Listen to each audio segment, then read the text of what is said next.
आज सबसे पहले तो मैं गुरपुरब की सबको बधाई देना चाहती हूँ। और आज के दिन हमारे यहाँ पैरा एथलीट्स आए हैं। वर्ल्ड चैंपियनशिप सभी अभी अक्टूबर में हो रही थी दिल्ली में, और हमारे कई सारे 30 एथलीट्स गए थे इस वर्ल्ड चैंपियनशिप में, जिनमें 8 एथलीट्स ने मेडल्स जीते हैं। उनमें से कुछ आज यहाँ पे हैं, एक गोल्ड मेडलिस्ट भी यहाँ पे हैं आज के दिन, सिल्वर मेडलिस्ट भी हैं, ब्रॉन्ज मेडलिस्ट भी हैं। तो मैं इन सभी को बहुत बहुत बधाई देना चाहती हूँ कि इन्होंने इतना अच्छा काम किया है। और पिछले दिनों आपने देखा होगा सीएम साहब ने भी यही कहा था कि हमारे हरियाणा प्रसिद्ध है बहुत सी चीज़ों में से, उनमें से एक खेल है, और वो पैरा एथलीट्स की भी चर्चा उसमें होती है। और हमारे पैरा एथलीट्स बहुत ही कमाल कर रहे हैं और काफ़ी सालों से कमाल करते आए हैं।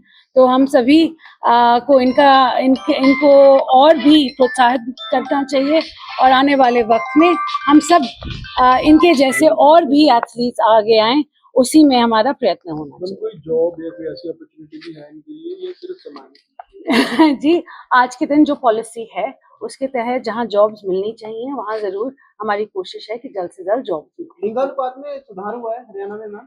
जी बिल्कुल, लिंगानुपात में सुधार हुआ है। 905 पे थी, आज 913 पे आ गई है। तो बहुत ही बढ़िया बात है कि हमारे 1 साल पूरे होने के बाद लिंगानुपात में इतना बड़ा जंप आया है। हाँ जी, काफी मशक्कत करनी पड़ेगी आपको, काफी सख्ताई करनी पड़ेगी। 2019 में 923 के आसपास था।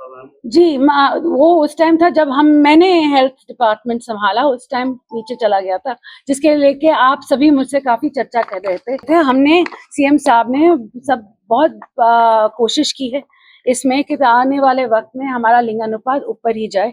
आज के दिन 913 हुआ है, यहाँ हम रुक नहीं रहे, आगे चलकर हम पूरी तरह कोशिश करेंगे तो ये लेवल हो जाए। मैम, ये विपक्ष आरोप लगा रहा है कि जो हरियाणा में स्वास्थ्य सेवाएं हैं वो बहुत ज्यादा खराब है, क्योंकि सरकारी अस्पतालों में केवल रेफरल हॉस्पिटल बना दिया गया है, उनमें सिर्फ मरीजों को रेफर किया जा रहा है। कहीं पर भी जो विपक्ष का आरोप है कि जो सरकार दावा कर रही है वैसे इंतजाम कहीं नहीं है। जो डायलिसिस फ्री की बात है, वहाँ पर डायलिसिस फ्री भी नहीं मिल रहा है कई जगह पर। अजीब बात ये है जी कि आज के दिन विपक्ष के बहुत सारे लीडर मेरे पास आते हैं और बोलते हैं कि इतना बढ़िया काम हो रहा है हेल्थ में, तो आपको ये पता नहीं क्यों बाइट देने के लिए बोलते हैं, क्योंकि 1 साल में जितना हमने काम किया है वो उनके 10 सालों में शायद ही कभी हुआ होगा।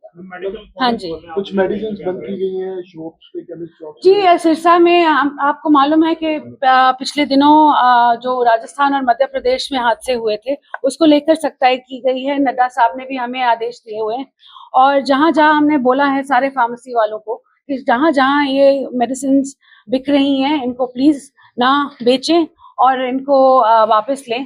और सिरसा में हमने कुछ 67 दुकानों में छापा मारा है, जिनमें से आई थिंक 16 जो केमिस्ट की शॉप्स हैं वो पकड़ी गई हैं, उस पर हम एक्शन ले रहे हैं। डॉक्टर को लिख के देते हैं, मैम आपने पिछले दिनों एक आदेश लिया है कि किस तरीके से उनको जेनरिक लिख के देना पड़ेगा? नहीं, बिल्कुल, उनको हस्ताक्षर बहुत जरूरी है। जो जो इंस्ट्रक्शंस है, जो भी डॉक्टर्स लिख के देते हैं, जहां मेडिसिन की बात हो या आने वाले वक्त जो भी प्रिस्क्रिप्शन लिखते हैं उस पर हस्ताक्षर नहीं होते, स्टैंप नहीं होता। तो मैंने पूरे हरियाणा में कहा है कि डॉक्टर्स का हस्ताक्षर और स्टैंप दोनों बहुत जरूरी है।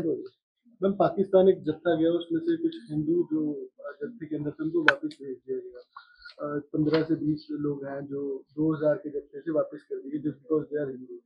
तो उसपे, क्योंकि ऑपरेशन सिंदूर के बाद पहला जत्था था जो गुरु नानक देव जी के प्रकाश पर्व पे गया, उसको आप कैसे देख रहे हैं? जी, मैं कहती हूँ कि देखिए, एक महापर्व है, सब मनाने गए थे और ये डिप्लोमेसी का एक था, और पाकिस्तान को अगर डिप्लोमेसी नहीं समझ आती तो इसमें हिंदुस्तान को भी जवाब देना बहुत बखूबी आता है।